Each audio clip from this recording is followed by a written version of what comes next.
Yo, what's good, guys? Welcome back to another video. And I'm gonna be honest, hit the subscribe button, please. Appreciate y'all. But if you were a fan or are a fan of Ruben Amorim and his time at Manchester United, this might not be a video for you. I'm gonna just be brutally honest in this video and kind of try to cover everything over his whole managerial period and the stuff that I think went wrong and moments maybe when he should have been sacked a little bit sooner. I think this was the right decision. I just think it was the wrong time. Coming from a Chelsea fan perspective, this might not mean anything to you, and that's fine. I have to cover it. It's just one of those things I got to talk about. And also having my manager sacked or parting ways, whatever you may call it. I think Enzo Maresca's was a little more mutual, but having my manager gone on New Year's Day, welcome to the club.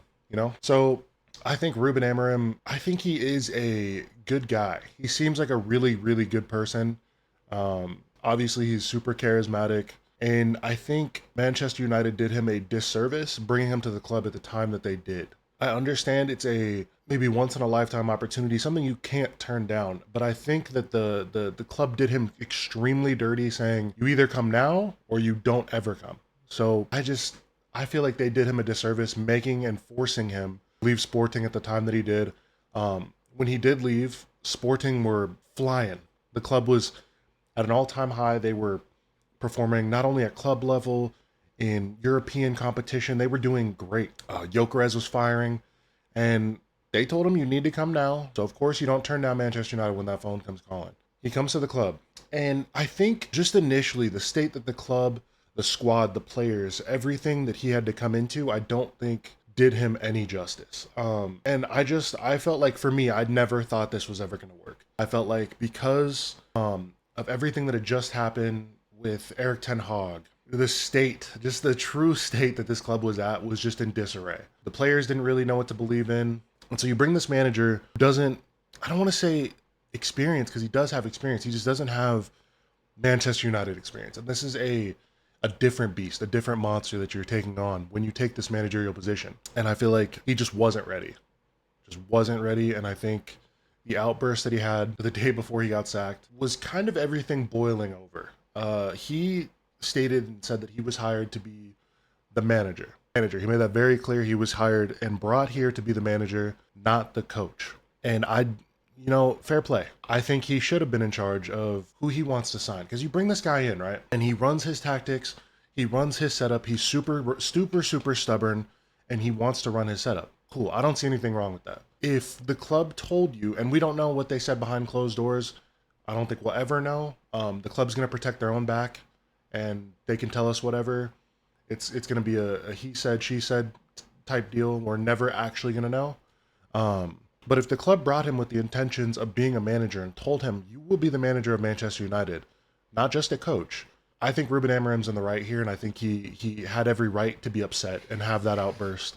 But with the latest run of fixtures and the way that everything was going, the last 5 or 6 games, everyone thought those were going to be not gimmies per se, but Manchester United could have had an opportunity to win 4, 5, 6 on the bounce. And I think I don't think any game in the Premier League is a gimme. It's a tough league. You never know what's going to happen, especially with the way that this season's going. Everything's kind of up in the air. But those were games where you needed to take a ton of games where you need to take 3 points, and you didn't. You failed to do that.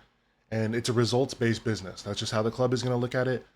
Now, I think if he doesn't have his outburst, I think he stays till the end of the season. I think there's no doubt he stays till the end of the season. But for me, I think he personally should have been sacked maybe after the European final. I think then he gives you a ample amount of time to go out and find the candidate, the manager that you want.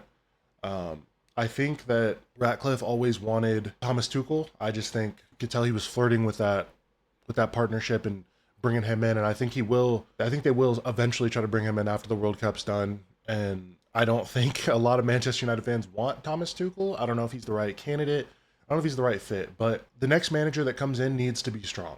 I think they should just have a caretaker manager for the rest of the season, have an interim. I saw some reports about Ollie coming back. I think that'd be great just for the season. And it sucks to have it be a write-off, but I totally get it. I understand from a Chelsea perspective, it sucks too that you just kind of write the season off.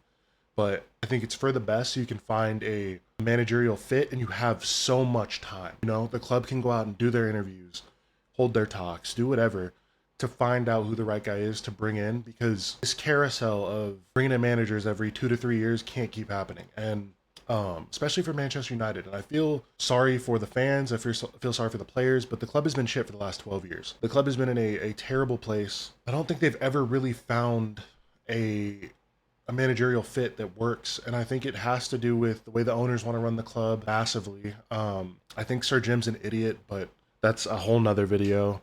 Let's get back on topic to talking about Ruben.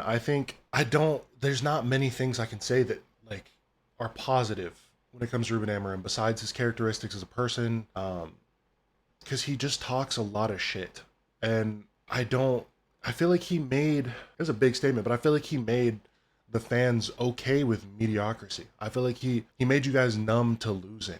That's crazy. As a Manchester United fan, like, you can't be numb to losing. This club has so much history, so much European, I can't even think of the word, man, but they just, bro, like, this club is football. Like, when I think of football, I think of Manchester United, Real Madrid, Barcelona, Juventus, PSG. Like, those are the clubs I think of, and it's European heritage. That's what I was thinking of.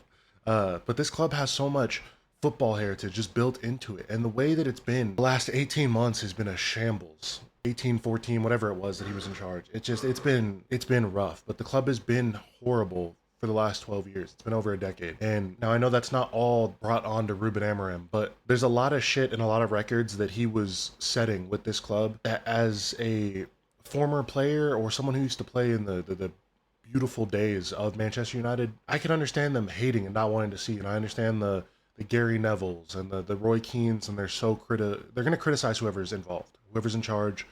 You're going to get criticized.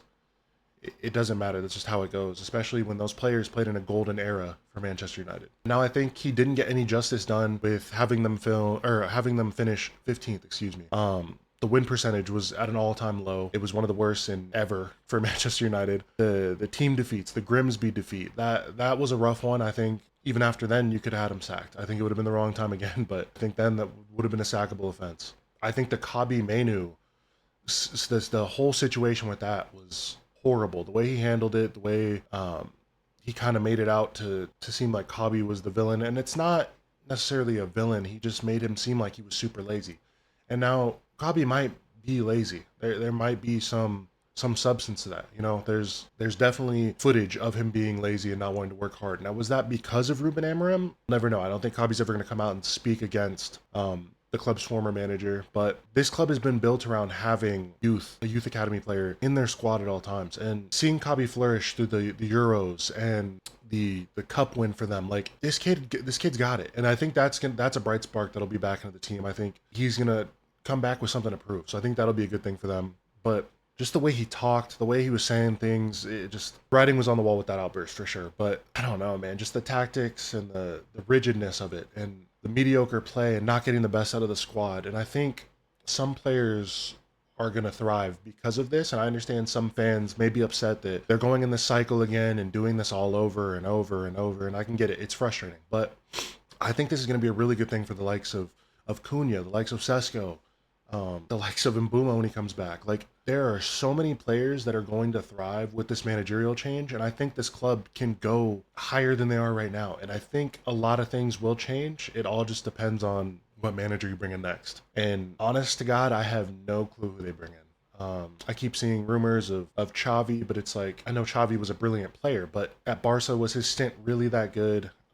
He doesn't have the most managerial experience. Is that somebody that you think is a good fit for Manchester United? Can he really take the heat of Manchester United? I'm not too sure, but whoever comes in next has to be somebody who has a ego, a bit of a bastard. Bring in somebody who, like a Zidane type when he went to Real Madrid. He believed in everything that he was doing, and they were fantastic under him. Now, the players, the squad, obviously it's way different than what Manchester United have, but I'm talking about the ilk of a manager like Zidane, somebody like that. But let me know what your guys' thoughts. Let me know if you think this Ruben Amorim sacking was the right choice. Do you think it was the wrong time? I think it was the right choice. I just think it was a horrible time. Let me know who you guys think they should bring in next. Just let me know your thoughts. If you're a Manchester United fan, a neutral, I want to hear it all. Just please leave your shit in the comments. I want to hear about it. If you guys liked the video, please like the video. I would appreciate that so much. Please hit the subscribe button, and peace.